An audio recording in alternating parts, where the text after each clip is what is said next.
Welcome back to Leeds Lately. Leeds have finally, after a month of waiting, signed another player. This time it's Largie Ramazani. And before we get into it, make sure you hit the button down below.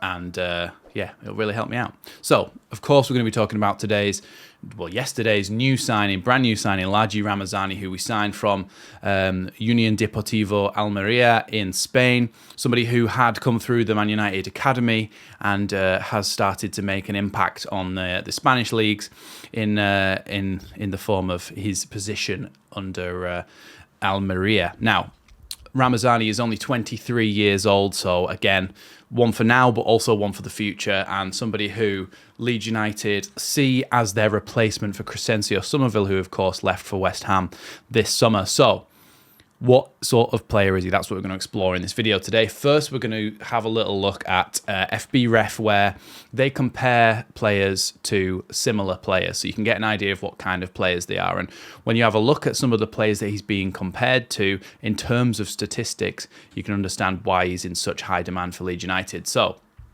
some of the players he's been compared to: Anthony Elanga from Nottingham Forest, obviously not the best player in the world, but he's doing it on the highest level for Nottingham Forest and doing decent at it. Mykhailo Mudryk, who hasn't had the best start to his life as a Chelsea player, but still is somebody who was signed for a lot more money than what Largie Ramazani was signed for. Karim Adeyemi from Dortmund, very good player. Jared Bowen from West Ham, we know, very decent player. Brennan Johnson, Stefan El Shaarawy, Harry Wilson and Danny Olmo are all among those top 10 players he's been compared to statistically. So that's similar players to Largie Ramazani over the last 365 days. But he is somebody who will give Leeds so much pace. Now, we've talked about Dan James's pace before and his ability to stretch the play. This is something that I really saw as a positive in Jonathan Rowe's game, in the ability to have more than one player that can stretch the play. You saw when we were playing against West Brom how when they got the ball at the back with players like Kyle Bartley, they looked forward and they looked out to their wings where they could spread the play. And good, accurate long balls to the wings can really spread the play and open up opportunities. We have that in Dan James. Dan James is always a willing runner, wanting to go behind on that right-hand side. We haven't really had that on the left, because I do believe that Nonto is not as quick and he's more of the cut inside and look for a pass, look for a bit of skill type of player than a run down the line. Now, Largie Ramazani offers a couple of things. For me, on the eye test, he offers a lot of pace. He offers that kind of electric, explosive pace, which is something that you really need. Now, over the last couple of weeks, we've talked about how in games, we've actually struggled in terms of pressing that button, triggering something to go and being explosive and being able to use our pace and go forward. So, i.e., Ampadu is passing it sideways to Gruev, who passes it back to Rodon and Strauch, and it's just going sideways and sideways. No one ever makes that decision to go, bang, let's go.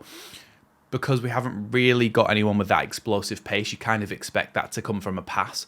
But Largie Ramazani offers you a second option. He offers you a ball into him if he drops deep for it, and once somebody comes close to him, a nutmeg, a knock, a past somebody and go and get it on the other side because of his pace and that ability to go, somebody's come over to me, you've drawn them in, and then bang, you're gone. And that is what he offers in terms of breaking the lines. I feel like that ability to do that cannot be undervalued.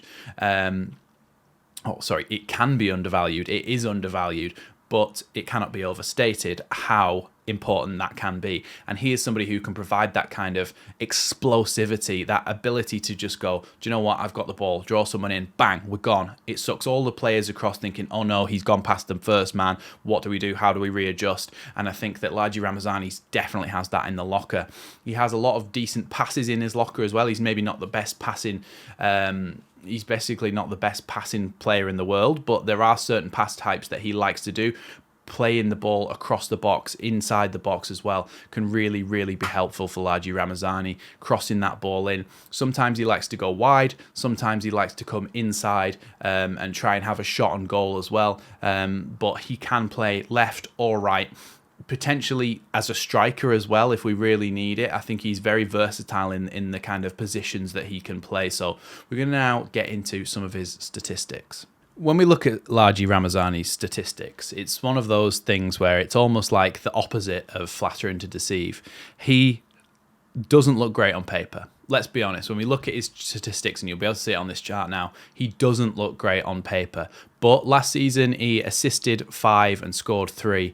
That puts him up in the 86th percentile for assists, 0.32 assists per 90. So an assist every 3 games. And of course, scored a couple of goals as well. But when you actually then look at his shot creating actions, and which is something we like to talk about all the time, how many chances does he actually create? His shot creating actions are really quite low. It puts him in the 17th percentile, which is actually, in reality, 2.87 per 90. It's not great for a winger of his position, but there can be a number of factors which can skew this. Look, his teammates can have been very kind of clinical, very prolific around him, and so when he does get the ball into those areas for them, they're taking the chances, which makes his assists total and his assists per 90 in his percentile, it goes a lot higher than what perhaps it might be otherwise, especially in a Leeds team. But some of his statistics are very, very low. His shot creating actions, like I said, 2.87 per 90, only in the 17th percentile, so way below average. Passes attempted, 19.55, puts him in the 1st percentile. Pass completion, 58.3%, puts him in the 13th percentile.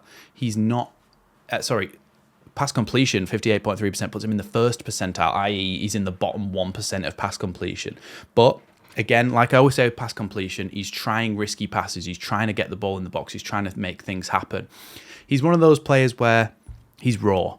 And that's the thing about him. He's a little bit raw. And what he needs is to try and hone his game. I feel like being in a team like Leeds United, where you're going to be one of the best teams in the division, it gives him a little bit more opportunity to have quality around him and kind of express himself. And I do think that basically, a lot of the time, Daniel Farke does say to his attackers, go and play your game. Well, once we've defended structurally, once we've got you in those positions, feel free to try and take someone on, try and cut inside, try and get the ball into those central areas where we can score a goal from, especially in the half spaces. So Ramazani, he looks raw, right? But I think he's going to be a very good player for Leeds. I think he's going to be one of those players with electric pace who are able to release quite often.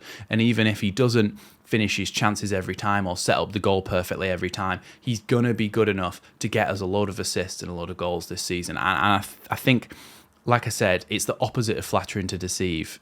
It doesn't look very good on paper, but when you actually see the way that he plays, the style that he plays, it's perfectly reasonable to see why he would be put into a Leeds United team. His assists are way up there for the amount of games he's played and the kind of expected assists as well. He's about bang on with how many chances he's created and how many goals have been scored.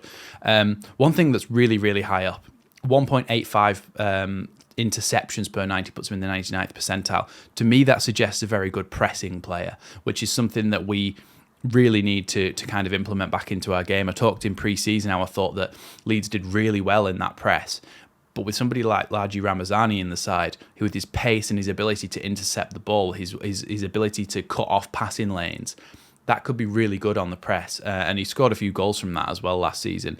Getting in there on the press, taking the ball off someone and putting it in the back of the net or squaring it across for somebody else. So that's really good from him in terms of that.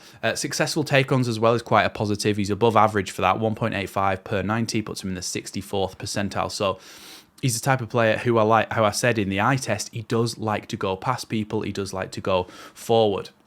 Progressive passes received is an interesting one because he's in those positions so often, but he isn't receiving the ball that much.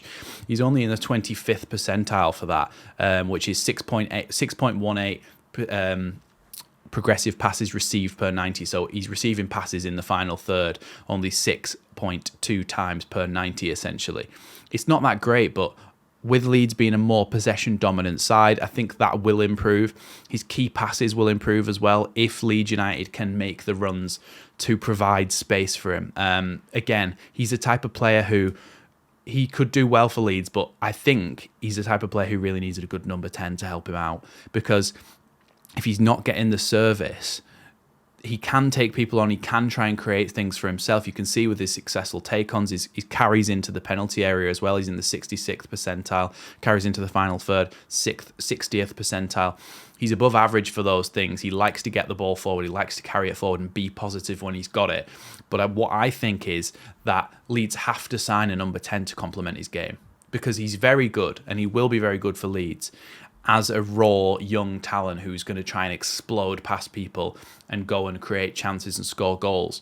But what I think, to improve his game and to really help him out and to actually generally just make him a better player in the 90 minutes, you have to have a number 10 who can provide for him, who can provide those passes into the space, who can maybe drift out to his position, allow him to come inside and do all those things that he likes to do. I think you're going to have to need a number 10. And for me, it's got to be Ilan Cabal. Now, yesterday I made a video on that. If you want to go and see that, check that out. But Ilan Cabal is the perfect replacement for Jorginho in that role. We have to go out and get him. We really do. There's also been links to Roland Shalai, who is a little bit more of like a number 8/10, I think, anyway, who plays with the Hungary national team as well, who I think Freiburg have to sell to be able to get anyone in, and he's looking like the only one who potentially might go, so that's an ambitious one we might get done. But he needs a 10, this guy, Ramazani, I think. Good signing, good start, 10 million, quite a lot, but if he proves his worth in the first few games, I'm sure people won't be complaining about the price tag.